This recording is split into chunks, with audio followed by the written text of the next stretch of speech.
Hello again, MMA True Believers. I am Jason Burgos for Sherdog.com, and tonight I am joined by a man that has come out of a fighting hiatus for an offer he could not refuse. He is a decorated Muay Thai specialist, a BJJ practitioner, a five-fight MMA vet, and a hugely popular YouTube channel owner. He makes his return to the sport on February 28th inside what will be an empty Singapore indoor stadium to face one Radim Rahman, and that man is Jeff Chan. Jeff, thanks for the time tonight before you return to prize fighting.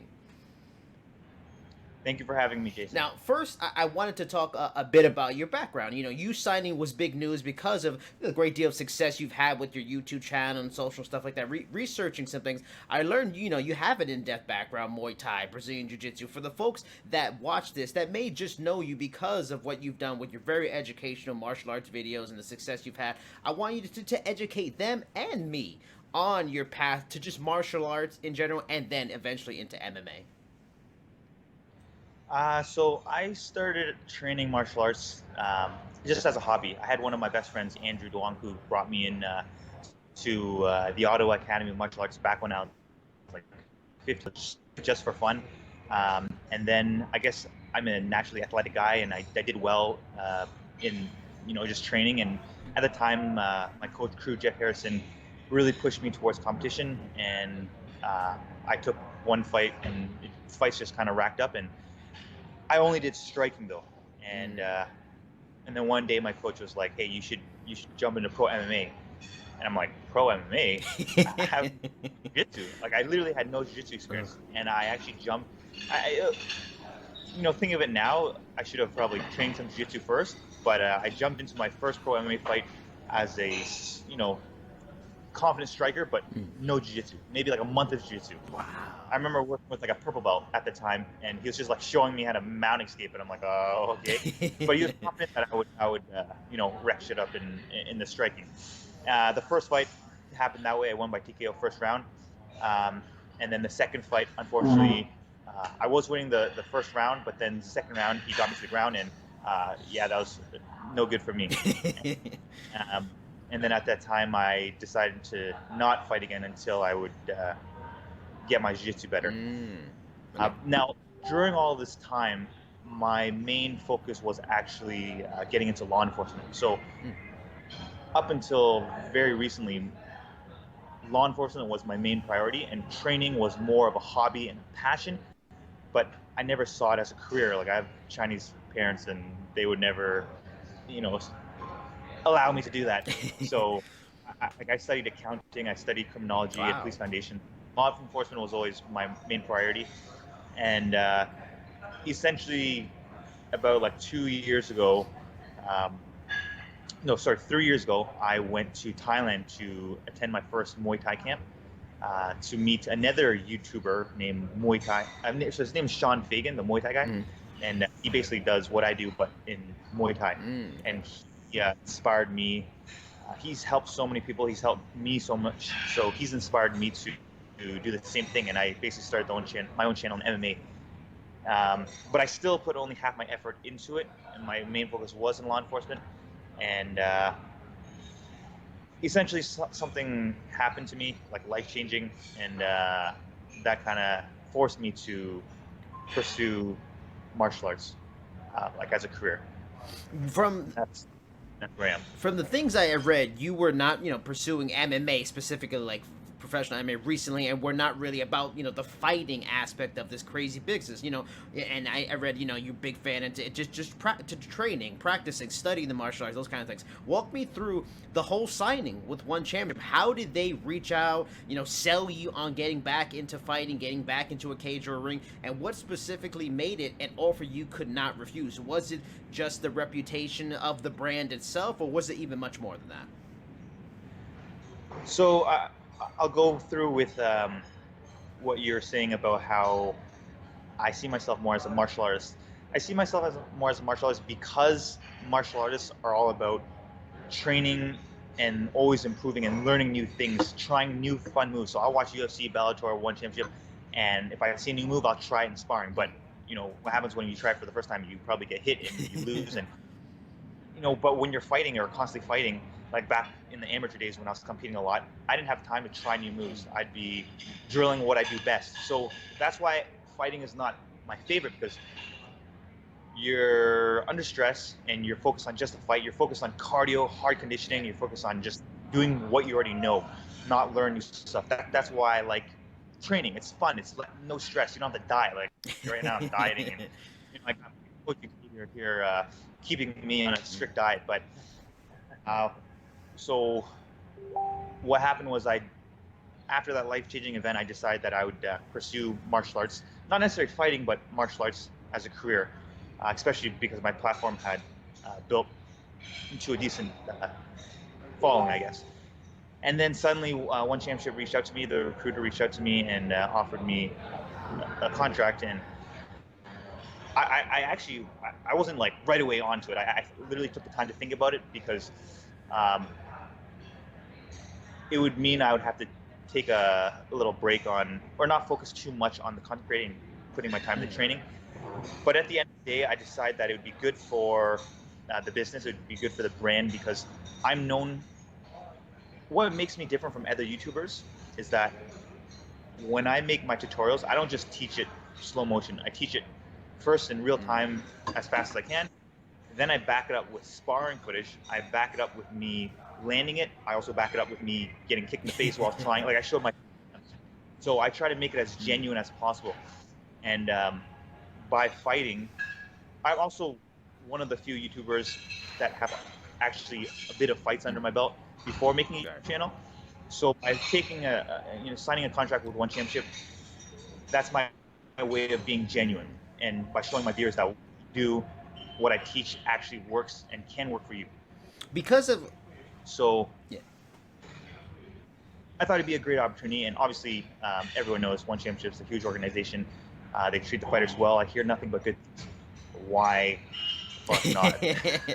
You know, it was like I can't. sir, so because of all the background, what led up to this moment, could this be a one and done scenario for you? Will you fight once, see how it goes, ponder returning, which is interesting considering the background, and law enforcement, all the things you do, and you seem like you have a genuine passion about it. Will you ponder a return after this, or are you really locked in to try and fulfill every fight on this deal?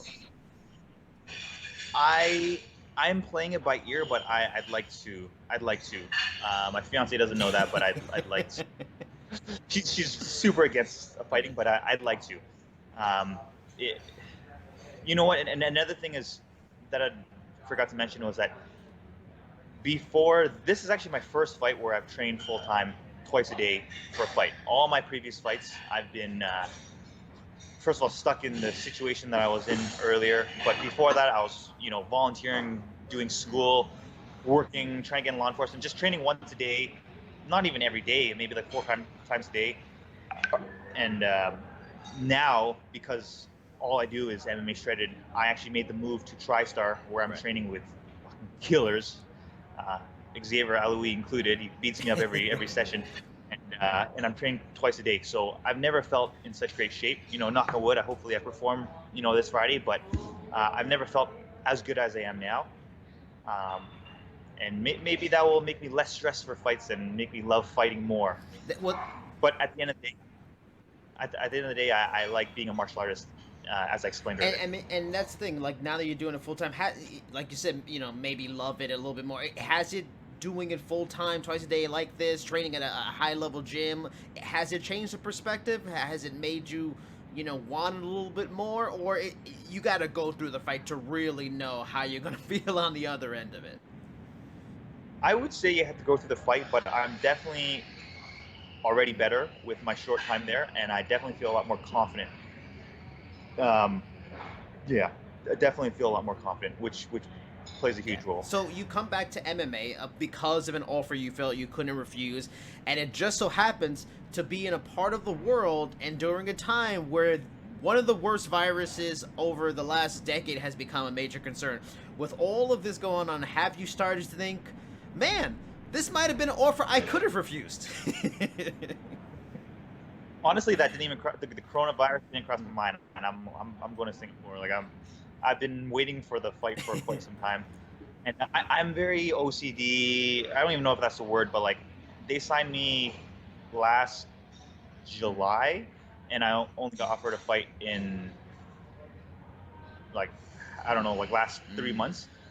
So I've been waiting for a long time, and during that whole time, I'm always thinking in my head like, I'm gonna get a fight soon. I should not eat too much. I should keep like it kept me, motivated. So it's been a long one. So if the fight got canceled, I would have been very bummed out. So like I was flying to Singapore regardless of how dangerous this virus was. What about the girlfriend? She doesn't want you to fight. Is this another reason why? Oh my God, you're gonna go fight and you're gonna go with the coronavirus? Like, oh come on, honey, you can't do this to me. That would be one of the reasons why um, I did not fight as much, or why I tell myself I'm more of a martial artist over fighter, because she's very against it, but she's slowly starting to see it, I guess. This event is going to take place in an arena, closed off to the media, closed off to the public. A 12,000 seat arena is going to be empty for the most part. I mean, have you thought about that? Like, I know you could have a wealth of knowledge at TriStar. You can talk to something about all things and get advice. But how do you get advice about preparing for something like this? In a way, does it make it easier? I mean, jumping from maybe more regional stuff to, does it make it easier that it's empty instead of being 12,000 people? Maybe takes a little bit of pressure. Does this work out a little bit better for you in a weird way? So what? So obviously I don't know the answer to that until I actually like the event, but I don't think it's much of an issue because I see it as like the Ultimate Fighter event. True. There's no people Right. watching, and the thing about me is I have much more, I guess, experience fighting in front of a camera than a big crowd, so that'll actually take off less Okay. pressure. Every time I'm sparring, I film my sparring footage. I show everything to everyone. So I'm very used to sparring and training with the camera. Um, Now I'm doing the same thing.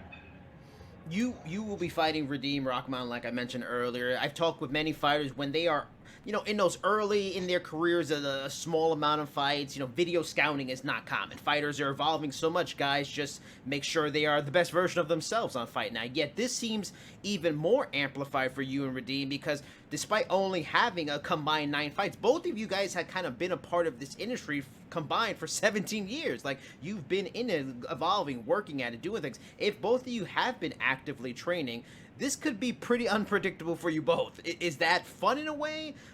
Is it almost like an old school kind of aspect to it that you really don't know what you're going to get, so you're just going to be the best version of yourself, and you might be facing a guy who's a veteran in spite of that? I definitely think that Redeem has been training, and I'm expecting him to be strong. I'm not taking him lightly, uh, but with that said, I'm focusing on myself. For this fight, I watched like one of his highlights that one championship posted, but I'm focusing on myself. A key part of your training, as you mentioned, working with a guy like Firas Zahabi, TriStar, what is it like going to that learning tree in each and every training? You have a great understanding of fighting that comes through in your videos and what you've done for many years in your background in martial arts. Is his expertise very different, very special than maybe other people you've encountered in your life in the martial arts? Is it really a special thing to kind of like get advice, get suggestions, get ideas, be coached and trained by him? Definitely, my fight camp has been very, very different, um, very different in so many ways. Like the first one I can think of is the strength and conditioning. Well, actually, the strength and conditioning is the fighters that try to do their strength conditioning different from, or sorry, they don't do it. They do their own strength conditioning elsewhere. So, for example, I went to 360 Punch. Owner of the gym is Xavier Aloui. But anyways, I've been going there to do my strength and conditioning, and my cardio shot up. Like I've never, maybe it's twice a day, but it's my cardio shot up because I went there, and like I puked the first 2 sessions. That's how hard it was. And now Froz, his classes are amazing. The way he teaches all come in sequences, and he's just a genius. You have to attend his classes. So it was definitely different, and I guess I learned more so when to go hard into my training and when to take my rest. Back when I was at my old gym, I was kind of old school mentality, just training hard every day. This time it was more strategic in my training, I would say. And I would say the sparring was the most beneficial because there's killers all at my weight class. All my previous fights, training up to them, I'm sparring with bigger guys, slower guys, experienced guys. Yeah. Over at TriStar, every sparring session, I'll always find a guy that's my weight class, um, professional, and they're all way more experienced than me. So I think my 5 main training partners was Louis, Xavier, Amen, Ronnie, and Attila, and they all have over 10 pro fights, winning records. So, you know, sparring and getting used to them makes me feel very confident that I'm, you know. I've talked to a lot of people that, like, for example, work with Henry Hoof down at Hard Knocks 365 in Florida, and they'll talk about he's great in that he teaches in a way that makes it very simple and different and easier to learn from other people. Is Firas like that in a way? Does he just get across getting the message very easy? Is he just like, you know, he instead of a coach that maybe likes to give tough love, he's more like Greg Jackson? Like, what makes him a little different than like trying to get a message across to you in terms of just strategy for your opponent or what you need to do technically on a fight night? Like, what separates him just as you prepare for this fight? I would say 2 things come to mind. The first one is just the way he explains things. Okay. And you know, if he teaches a class, his classes are full of people, packed. Okay. But he manages to help everyone. I mean, some people are just grapplers, and then when he teaches something, he'll say like, okay, this is for pure grapplers, and then for the MMA guys, he'll do this. And he just explains it very well, breaks it down very well. And he'll have separate classes just to teach the pro fighters things that we're working on. I would say that's the main thing.